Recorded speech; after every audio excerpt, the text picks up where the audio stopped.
বিসমিল্লাহির রহমানির রহিম। প্রিয় দেশবাসী, আসসালামু আলাইকুম। আজকে আমি আপনাদের সাথে একটি বিষয় নিয়ে খুব সংক্ষেপে দুটি কথা বলতে চাই। যে বিষয়টি সমাজের প্রত্যেকটি শ্রেণী পেশার মানুষকে স্পর্শ করে। যে বিষয়টি কি সেটি সেটি হচ্ছে আমাদের পরিবেশ। অর্থাৎ আমি, আপনি, আমরা সকলে যে পরিবেশটাতে থাকি সেই পরিবেশটি কেমন, আমার আশপাশটি কেমন।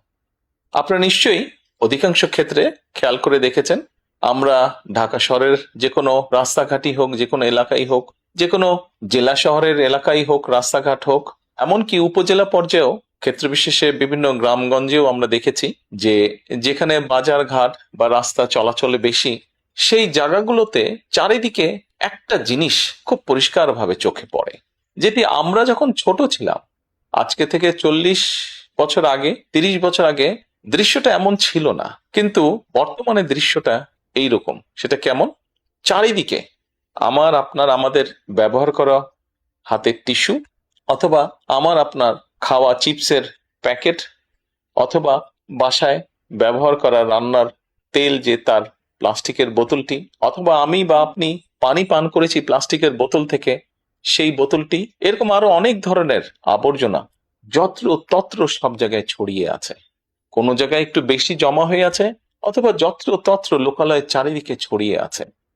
চিন্তা করে দেখুন তো, আপনার ঘরে, যে ঘরটিতে আপনি থাকেন, যে বাসাটিতে আপনি থাকেন, যদি চারিদিকে এমন টিস্যু ছড়িয়ে থাকতো, যদি চারিদিকে এমন আবর্জনা ছড়িয়ে থাকতো, আপনার কাছে কি ভালো লাগতো দেখতে? নিশ্চয়ই না, আমাদের কারো কথাই ভালো লাগতো না। কবি তো সুন্দরভাবে লিখেছেন, সবুজ শস্য শ্যামলা আমার এই ভুবন। তো আসুন না, আমরা কেন আমাদের পরিবেশটাকে সুন্দর করতে পারবো না? বাংলাদেশের অধিকাংশ মানুষই পায়ে হেঁটে চলে, অথবা রিকশায় যায়, অথবা বাসে চলাচল করে। এই মানুষগুলো যখন রাস্তা পার হয়, বিভিন্ন জায়গায় যখন আবর্জনা জমে থাকে, ময়লা থাকে, এই মানুষগুলোর কিন্তু অনেক কষ্ট হয়, বিভিন্ন জায়গায় অনেক দুর্গন্ধ হয় এই আবর্জনা জমে থাকে। তবে আমরা যদি সকলে মিলে একটু সচেতন হই, আমরা যদি নিজেরা সচেতন হই, যত্রতত্র যদি আমাদের ব্যবহারকৃত আবর্জনাগুলো যদি যত্রতত্র আমরা না ফেলে দিই, আমরা যদি একটি নির্দিষ্ট জায়গায় এই আবর্জনাকে জমা করি এবং নির্দিষ্ট উপায়ে যদি এটাকে পরে ধ্বংস করি, তাহলে যেমন আমাদের পরিবেশটি ভালো থাকবে, ঠিক একইভাবে আমরা আমাদের পরিবেশটাকে সুন্দরভাবে রাখতে পারবো।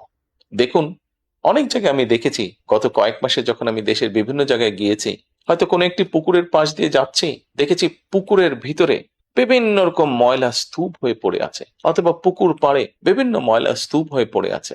অথচ একসময় কিন্তু এই পুকুর পাড়েই মানুষ বিকেলে বসতো, গল্প করত পরিবার পরিজন নিয়ে। কিন্তু এখন আবর্জনার জন্য সেটি সম্ভব হয় না। ঢাকা শহরেও বিভিন্ন পার্ক আছে, বিভিন্ন জেলা শহরেও বিভিন্ন পার্ক আছে। আমরা পার্কগুলোতে যাচ্ছি বিকেল বেলায় পরিবার পরিজনকে সাথে নিয়ে, কিন্তু গিয়ে যখন আমরা চিনেবাদাম খাচ্ছি, অথবা চিপস খাচ্ছি, অথবা বাচ্চারা লজেন্স খাচ্ছে, খেয়েই আমরা জিনিসটা সেখানে ফেলে দিচ্ছি। আমরা যখন যাই তখন হয়তো যারা পরিচ্ছন্ন কর্মী তারা হয়তো পরিষ্কার করে রাখছে, কিন্তু আমরা যখন বেরিয়ে আসছি তখন আর সেটি আগের মতন পরিষ্কার থাকছে না।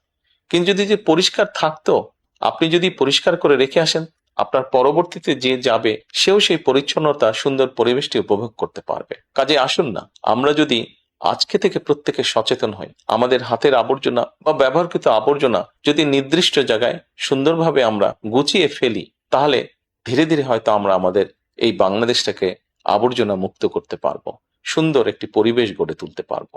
দেশটা তো আমাদের সকলের। আমরা সকলে মিলে যদি চেষ্টা করি, সকলে মিলে যদি একটু একটু করে করি, তাহলে আমরা বড় কিছু করতে সক্ষম হব। প্রিয় দেশবাসী, আপনাদের কাছে আজকে এই সহযোগিতাটা আমি চাইছি। আমরা সকলে মিলে আসুন, চেষ্টা করি আমাদের দেশটিকে পরিষ্কার সুন্দর রাখতে। আমরা সকলে মিলে চেষ্টা করি আমাদের পরিবেশটিকে সুন্দর পরিষ্কার রাখতে, যা নিশ্চিত করবে আমাদের আগামী দিনের বংশধরদের জন্য একটি সুস্থ দেশ, সুস্থ পরিবেশ। সকলকে আন্তরিক ধন্যবাদ। আসসালামু আলাইকুম।